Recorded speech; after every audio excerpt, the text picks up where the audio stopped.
Hi, my name's Phil. I like to talk about politics. In this video, I'd like to discuss how Boris the Brexit Johnson is now seeking to cooperate with the EU on health matters at last. All very much on the quiet, of course. But first, if you'd like to be notified of daily news and politics, then please subscribe to the channel and click the bell notification icon.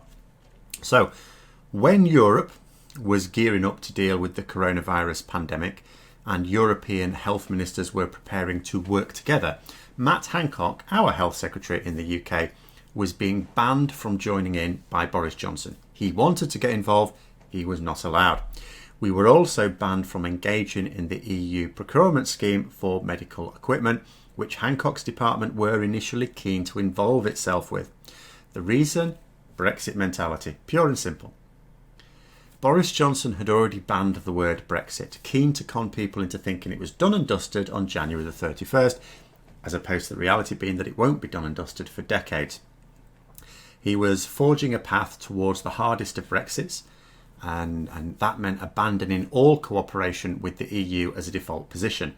And this is something that, diplomats have tried to explain, including Sir Ivan Rogers, of course. Normally in trade negotiations, you're going to converge. We are trying to carry out trade negotiations where we wish to diverge. It's very, very difficult to do and adds, if anything, much greater length to those negotiations.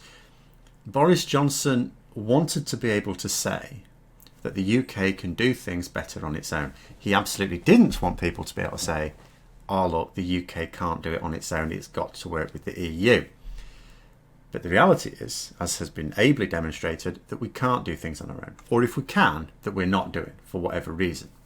Now don't get me wrong, I'm not suggesting that we're a child of a nation who needs the EU to hold our hands, that we can't cope at all. The fact is that no nation can cope on its own in this integrated global network of nations that the world has become. Take our scientific expertise, for example, stunningly successful sector in the UK, absolutely. However, it will all go tits up with a hard Brexit because in reality it's a mass of international cooperatives that just happen to be largely based in the UK. But after we have so clearly failed trying to go it alone in this coronavirus emergency, some cogs seem to have been turning in Boris Johnson's head. Or Dominic Cummings's head, whoever you think really makes the decisions. Or maybe the cogs are in Boris's head and it's Dominic that's winding them. I don't know. In government, shall we say. So for all the talk of not wanting to be part of any EU scheme at all, the government are now wanting to get access to the EU's pandemic warning system.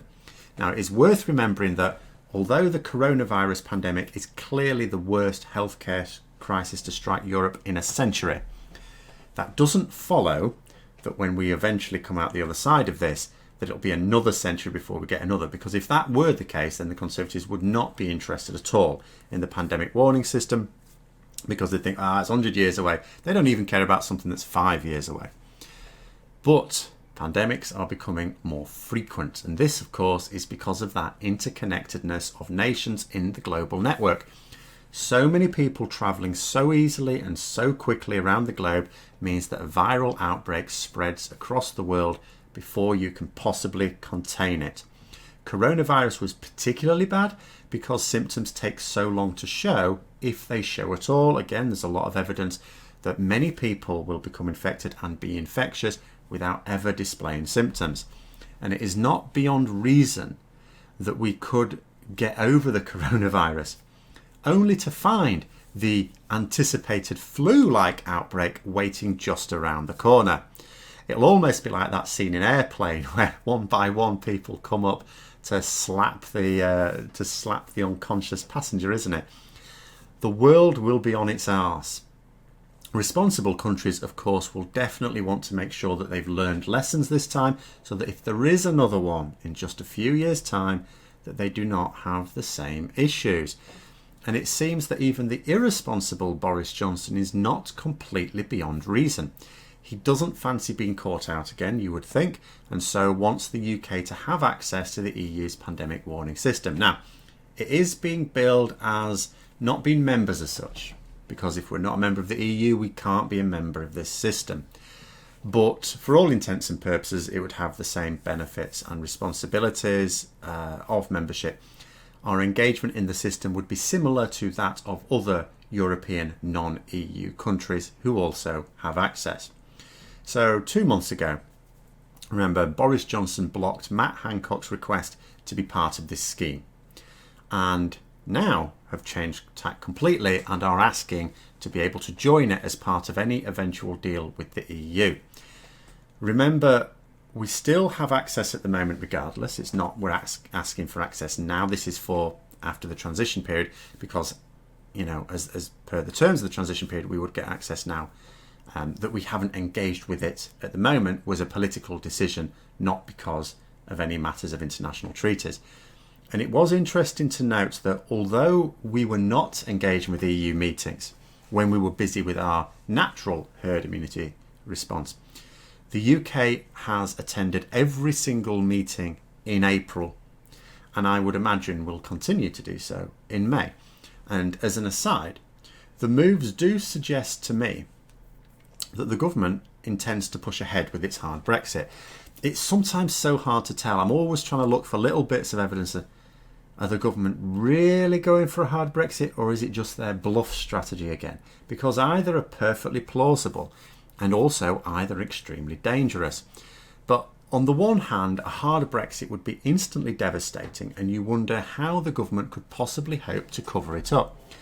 On the other, they have made statements that make it politically impossible, you would think, for them now to extend the transition period without getting a right mugging from pro-Brexit groups. So you have to look for other signs, and this is one.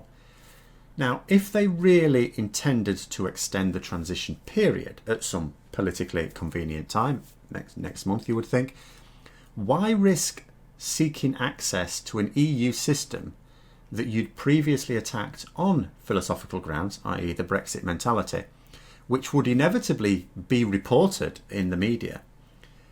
You'd only do that if you really thought you were going to be leaving the transition period at some point, potentially before the next pandemic, and you desperately did not want to fight round two with just yourself, you know, without help, without international cooperation.